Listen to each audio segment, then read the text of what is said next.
রাধে রাধে বন্ধুরা। সকালবেলা স্নান করে আমি পুজো দিতে গিয়ে দেখি আমাদের থানকুনি গাছটা জলের নিচে ডুবে গেছে। এই টাবটাতে প্রত্যেকবার এক পুকুর করে জল জমে যায়, প্রত্যেকবার ফেলি আর প্রত্যেক দিন থেকে আবার জল জমে যাচ্ছে।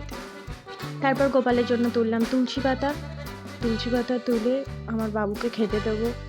আজকের আমার গোপালের লুকটা দেখো, জাস্ট তোমরাও প্রেমে পড়ে যাবে। শুধু আমার বাবুর লুকসটা দেখো, পুরো রাজকুমার।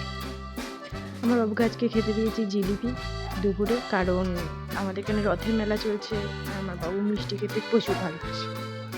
তো খেতে দেওয়ার পরে আমাদের এবার খাওয়ার বন্দোবস্তে চলে গেলাম, মানে ওই রান্নাঘরে রান্নাবাটি খেলতে। মেন মাই করছিল বেশিরভাগটা, তা আমি হাতে হাতে মার হেল্প করে দিচ্ছিলাম। আজ শ্রাবণ মাসের প্রথম শনিবার, তো নিরামিষ হচ্ছে রান্নাবান্না। তো আজ পুরোপুরি শাক বাটা বুটি পাতা এইসব দিয়েই খাই হবে। তো এই দেখো আজকে আমার লাঞ্চ করার পরে হিয়া রানী চলে এসছে, ওর সাথে খেলতে খেলতে আমার বাকি টাইমটা চলে গেল। তাই টাটা বন্ধুরা, বাই বাই।